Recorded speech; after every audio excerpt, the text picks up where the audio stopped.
Many people in the health and spiritual realms are quick to demonize money. And I've been through my phases as well, where I've went from loving it to hating it to respecting a beautiful balance with it. Personally, I believe that my personality type is the most susceptible to greed and avarice. And through charity and altruism, do I truly find peace? That was certainly something that was very important on my journey. Initially on my path, I wanted to make $1 billion and have a multinational corporation.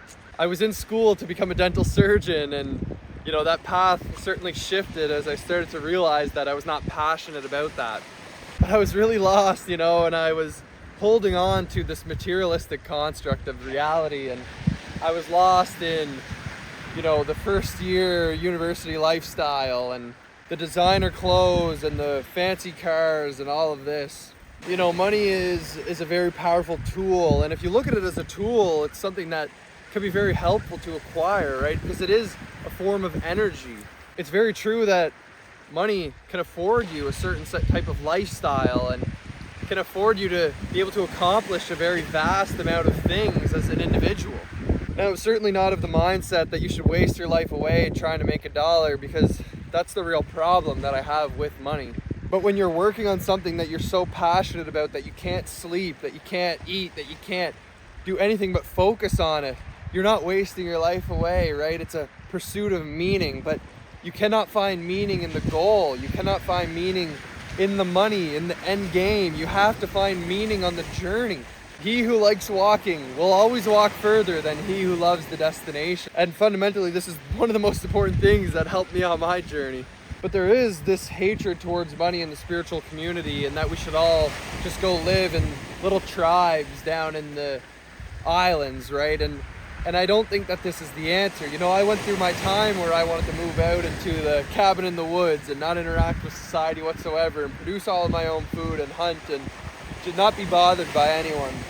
The real problem is that we are social beings. We are social beings, and accomplishing things and bettering humanity is certainly a goal of mine, and I do believe that it is a high goal. To better yourself is the fundamental goal, to leave this world better than you came into. It's sort of an interesting thing because you're sort of born as a purity, as a baby, and we sort of lose this purity and try to regain it through life. But to get to a point where you can help others, because realizing that everyone else is just an extension of you and God, and so we're all just extensions of God in some way, and so helping thy neighbor is an amazingly charitable and altruistic thing to do. So it's a high goal to achieve, and it is true that with money you can help a vast amount of people. And so with money you can also hurt a lot of people, and we can obviously see the fruits of the happenings in cities and society nowadays. But I'll tell you what, money doesn't bother anybody out here, I'll tell you that. That guy bought that, he bought that Sea-Doo because of money, right? So I'll tell you what, Sea-Doos are a good time, so that's something to keep in mind. And it's funny, my dad always told me, money can't buy you happiness, but it sure does help. And I'll tell you what, Sea-Doos are a great time. So back on a more serious note here, money is not something to mess around with. You have to have a good relationship to it.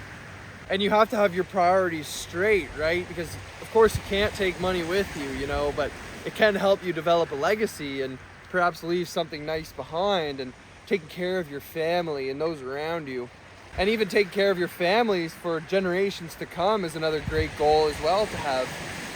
And this doesn't necessarily need to occur through money, but it occurs through effort. And when you're positively aligned, money tends to flow to individuals. But money only flows to individuals when it's necessary on their path and their dream. And so if their dream is to harm other people, unfortunately, the devil works hard in this world as well. So there's this interesting balance at play. You have to choose which path you can take. A path of prosperity is not necessarily a path walking with the devil. You can live in prosperity and walk with God and do good and give to thy neighbor and treat everyone as brethren and leave a legacy and take care of your family, those around you, your community. So it's important to nourish a healthy relationship, right? And getting back to priorities, you don't want to miss your kids' dance recital because you were too busy working. I certainly want to spend more time with my dog here than I have to go and make $1 every once in a while too, right? But You know, you want to set yourself up in a way that you don't have to worry about money. So I really believe that if you're doing what you love and you're focused on your priorities and your family and good, you know, that money will not be a problem for you, but it's about harnessing a good relationship with it. So don't demonize money. There's too many spiritual people who demonize money, and sure, they could grow within themselves, but the problem is that they're unable to have the tools to help other people on a more mass scale, and we need individuals like that as well. So don't shy away from money, but aim to do the highest good with your money. Unless you're gonna walk a path with the devil, which is a very hard path to walk on. It's very meaningless and empty, so you need to choose your path wisely. That's first and foremost. If you guys enjoyed this video, like, share, comment. We're giving a book away. That's what you gotta do. You just gotta subscribe. And if your subscribers are private, go message me on Instagram. The Structure of Scientific Revolutions by Thomas Kuhn at 1,000 subscribers. So let me know what you thought about this video down below. If you want more topics like this, let me know, or tell me about anything you want to hear about. So hope you guys enjoyed it. Take care.